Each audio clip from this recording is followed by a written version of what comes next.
देवी चतुष्षष्ट्युपचारपूजा उषसि मागधमङ्गलगायनैर्झटिति जागृहि जागृहि जागृहि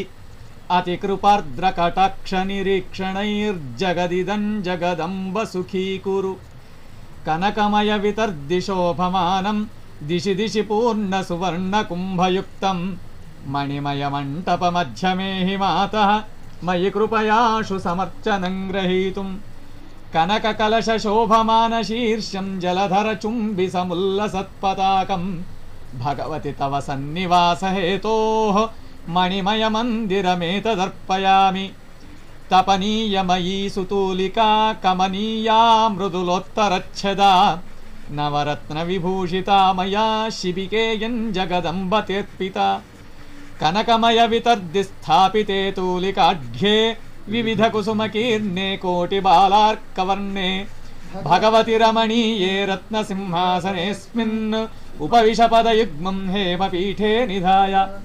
मणिमौक्तिकनिर्मितं महान्तं कनकस्तम्भचतुष्टयेन युक्तं कमनीयतमं भवानि तुभ्यं नवमुल्लोचमहं समर्पयामि दूर्वया सरसिजान्वितविष्णुक्रान्तया च सहितं कुसुमाढ्यं पद्मयुग्मसदृशे पदयुग्मे पाद्यमेतदुररीकुरु मातः गन्धपुष्पयवसर्षपदुर्वा संयुतं तिलकुशाक्षतमिश्रं हेमपात्रनिहितं सह रत्नैः अर्घ्यमेतदुररीकुरु मातः जलजज्युतिनाकरेण जातीफलतक्कोललवङ्गगन्धयुक्तैः अमृतैरमृतैरिवातिशीतैः भगवत्याचमनं विधीयताम् निहितं कनकस्य सम्पुटे विहितं रत्नपिधानकेन यत् तदिदं जगदम्बतेऽर्पितं मधुपर्कं जननि प्रगृह्यताम् एतच्चम्पकतैलमम्ब विविधैः पुष्पैर्मुहुर्वासितं न्यस्तं रत्नमये सुवर्णचषके भृङ्गैर्भ्रमद्भिर्वृतं सानन्दं सुरसुन्दरीभिरभितो हस्ते धृतं ते मया केशेषु भ्रमरभ्रमेषु सकलेष्वङ्गेषु चालिप्यते मातः कुङ्कुमपङ्कनिर्मितमिदं देहे तवोद्वर्तनं भक्त्याहं कलयामि हेमरजसा सम्मिश्रितं केसरैः केशानामलकैर्विशोध्य विशदान् कस्तूरिकोदञ्चितैः स्नानन्ते नवरत्नकुम्भसहितैः संवासितोष्णोदकैः दधिदुग्धघृतैः समाक्षिकैः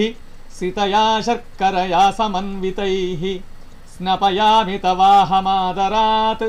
जननि त्वां पुनरुष्णवारिभिः एलोशीरसुवासितैः सकुसुमैर्गङ्गादितीर्थोदकैः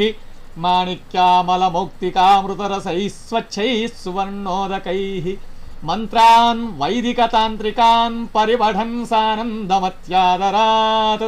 स्नानन्ते परिकल्पयामि जननि स्नेहात्वमङ्गीकुरु बालार्कद्युतिदाडिमीयकुसुमप्रस्पर्धि सर्वोत्तमम् मातस्त्वं परिधेहि दिव्यवसनं भक्त्या मया कल्पितं मुक्ताभिर्ग्रथितं सुकञ्चुकमिदं स्वीकृत्य पीतप्रभौ तप्तस्वर्णसमानवर्णमतुलं प्रावर्णमङ्गीकुरु नवरत्नमये मयार्पिते कमनीये तपनीयपादुके सविलासमिदं पदद्वयं कृपया देवि तयोर्निधीयताम् बहुभिरगरुधूपैः सादरं धूपयित्वा भगवति तव केशान् कङ्कतैर्मार्जयित्वा सुरभिभिररविन्दैश्चम्पकैश्चार्चयित्वा झटिति कनकसूत्रैर्जूटमन्वेष्टयामि सौवीराञ्जनमिदमम्ब चक्षुषोस्ते विन्यस्तं कनकशलाकया मया यत् तन्यूनं मलिनमपि त्वदक्षिसङ्गात् ब्रह्मेन्द्राद्यभिलषणीयतामियाय मञ्जीरे पदयोर्निधाय रुचिरां विन्यस्य काञ्चीं कटौ मुक्ताहारमुरोजयोरनुपमां नक्षत्रमालाङ्गले केयूराणि भुजेषु रत्नवलयश्रेणीं करेषु क्रमात् ताटङ्के तव कर्णयोर्विनिदधे शीर्षेषु चूडामणिम् धम्मिल्ले तव देवि हेमकुसुमान्याधाय फालस्थले मुक्ताराजि विराजमानतिलकं नासापुटे मौक्तिकं मातर्मौक्तिकजालिकाञ्च कुचयोः सर्वाङ्गुलीषोर्मिकाः कट्यां काञ्चन किङ्किणीर्विनिदधे रत्नावतं संश्रुतौ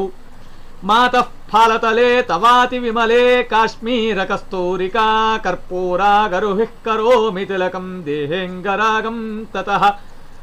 वक्षोजादिषु यक्षकर्दमरसं सिक्त्वा च पुष्पद्रवं पादौ चन्दनलेपनादिभिरहं सम्पूजयामि क्रमातु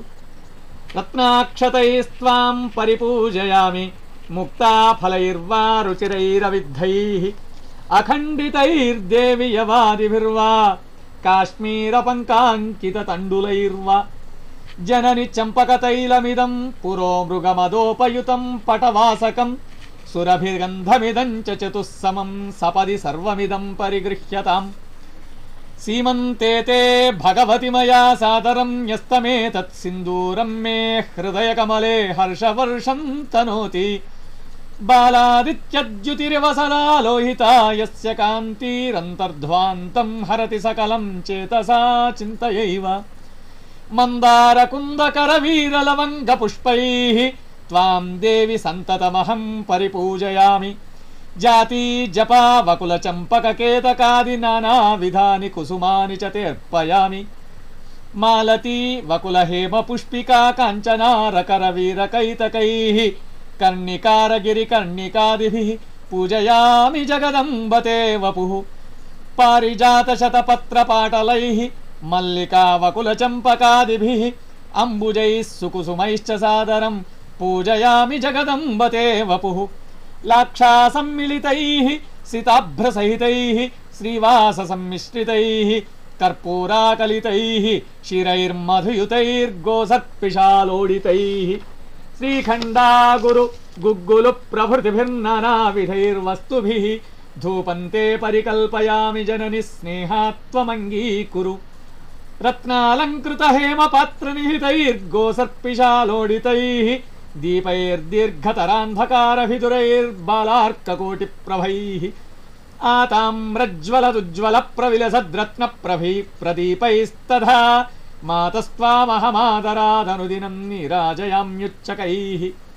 मातस्त्वां दधिदुग्धपायसमहाशाल्यन्नसन्तानिकाः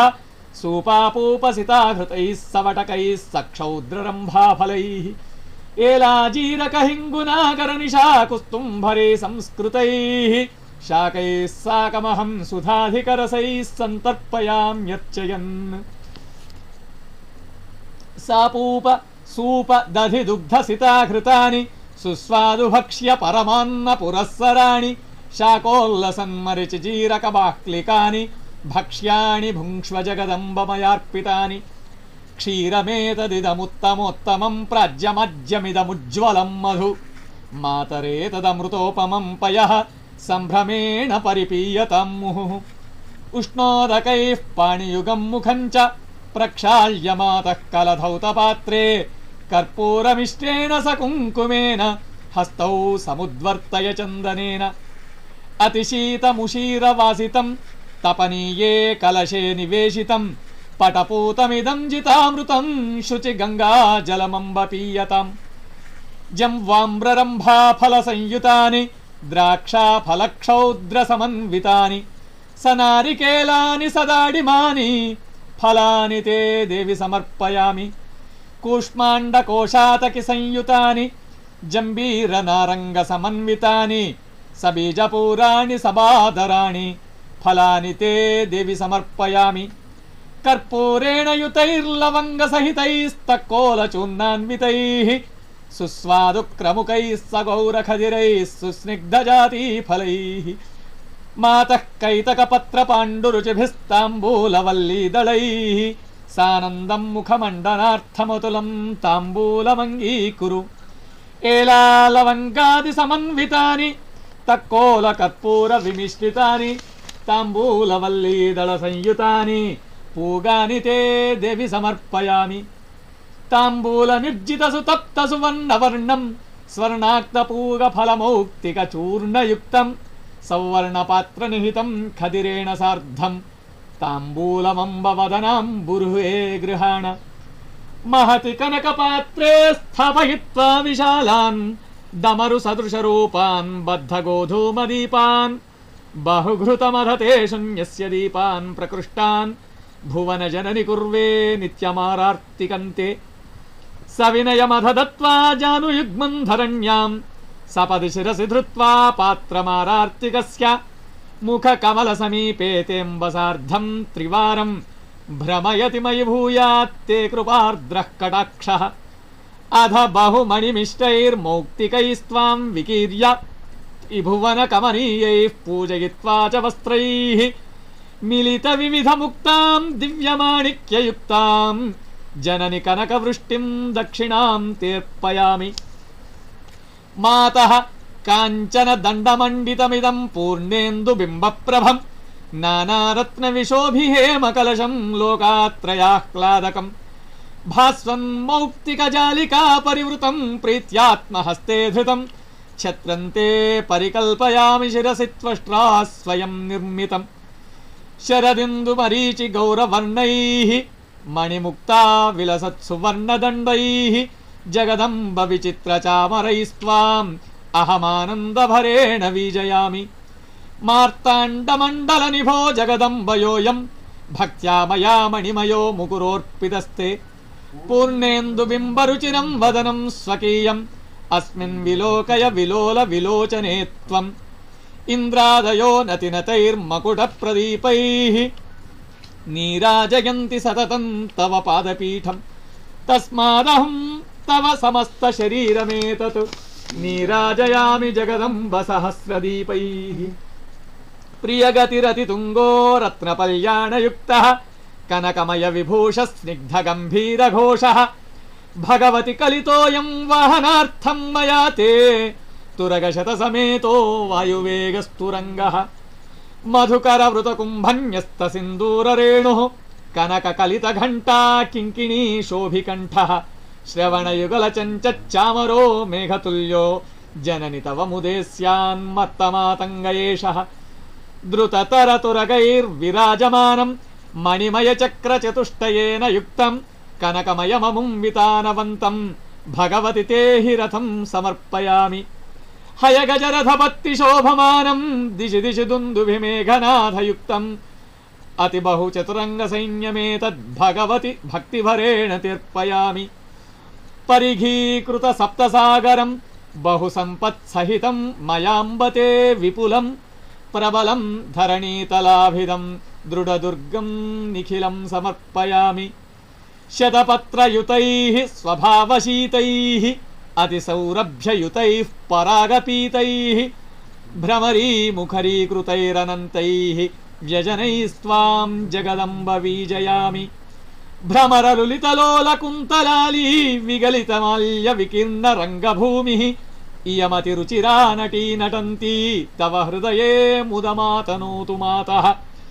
मुखनयनविलासलोलवेणी विलसितनिर्जितलोलभृङ्गमालाः युवजनसुखकारि चारुलीला भगवति ते पुरतो नटन्ति बालाः भ्रमदलिकुलतुल्या लोलधम्मिल्लभाराः स्मितमुखकमलोद्यद्दिव्यलावण्यपूराः अनुपमितसुवेशा वारयोषा नटन्ति परभृतकलकण्ठ्यो देविदैन्यं धुनोतु डमरुडिण्डिमजर्झरझल्लरी मृदुरवद्रगडद्रगडादयः झटिति झङ्कृतैः बहुदयं हृदयं सुखयन्तु ते विपञ्चीषु सप्तस्वरान् वादयन्त्यः तव द्वारि गायन्ति गन्धर्वकन्याः क्षणं सावधानेन चित्तेन मातः समाकर्णगत्वं मया प्रार्थितासि अभिनयकमनीयैर्नर्तनैर्नर्तकीनां क्षणमपि रमयित्वा चेतये तत्त्वदीयं स्वयमहमतिचित्रैर्नृत्तवादित्रगीतैः भगवति भवदीयं मानसं रञ्जयामि तव देवि गुणानुवर्णने चतुराननादयः तदिहैकमुखेषु जन्तुषु स्तवनं कस्तव कर्तुमीश्वरः पदे पदे यत्परिपूज्यकेभ्यः सद्योऽश्वमेधादिफलं ददाति तत्सर्वपापक्षयहेतुभूतं प्रदक्षिणं ते परितः करोमि रक्तोत्पला रक्तलता प्रभाभ्यां ध्वजोर्ध्वरेखा कुलिशाङ्कुशाभ्याम् अशेष वृन्दारक वन्दिताभ्यां नमो भवानी पदपङ्कजाभ्यां चरणनलिन युग्मं पङ्कजैः पूजयित्वा कनककमलमालां कण्ठदेशेऽर्पयित्वा शिरसि विनिहितोऽयं रत्नपुष्पाञ्जलिस्ते हृदयकमलमध्ये देवि हर्षं तनोतु अधमणिमयमञ्चकाभिरामे कनकमयवितान राजमाने प्रसरदगरुधूपधूपितेऽस्मिन् भगवति भवने स्तुते निवासः एतस्मिन् मणिखचिते सुवर्णपीठे त्रैलोक्याभयवरदौ निधाय हस्तौ विस्तीर्णे मृदुलतरोत्तरच्छदेऽस्मिन् पर्यङ्के कनकमये निशीदमातः तव देवि सरोजचिह्नयोः पदयोर्निर्जितपद्मरागयोः अतिरक्ततरैरलक्तकैः पुनरुक्तां रचयामि रक्तताम् अधमातरुषीरवासितं निजताम्बूलरसेन रञ्जितं तपनीयमये हि पट्टके मुखगण्डूषजलं विधीयताम् क्षणमथ जगदम्ब मञ्चकेऽस्मिन् मृदुतलतूलिकया विराजमाने अतिरहसि मुदा शिवेन सार्धं सुखशयनं कुरु तत्र मां स्मरन्ति मुक्ता कुन्देन्दुगौरां मणिमयमकुटां रत्नताटङ्कयुक्ताम् अक्षस्रक्पुष्पहस्तामभयवरकरां चन्द्रचूडां त्रिनेत्रां नानालङ्कारयुक्तां सुरमकुटमणिद्योतितस्वर्णपीठां सानन्दां सुप्रसन्नां त्रिभुवनजननीं चेतसा चिन्तयामि एषा भक्त्या तव विरचिता या मया देवि पूजा स्वीकृत्यैनां सपदि सकलान् मे पराधान् क्षमस्व न्यूनं यत्तत्तव करुणया पूर्णतामेतु सद्यः सानन्दं मे हृदयकमले तेस्तु नित्यं निवासः पूजामिमां यः पठति प्रभाते मध्याह्नकाले यदि वा प्रदोषे धर्मार्थकामान् पुरुषोऽभ्युपैति देहावसाने शिवभावमेति पूजामिमां पठेन्नित्यं पूजां कर्तुमनीश्वरः पूजाफलमवाप्नोति वाञ्छितार्थं च विन्दति प्रत्यहं भक्तिसंयुक्तो यः पूजनमिदं पठेत् वाग्वादिन्याः प्रसादेन वत्सरात् स कविर्भवेत् इति श्रीमत्परमहंस परिव्राजकाचार्य श्रीमच्छङ्कर भगवत्पादकृतौ देवी चतुष्षष्ट्युपचार पूजा स्तोत्रम् हरिः ओम्।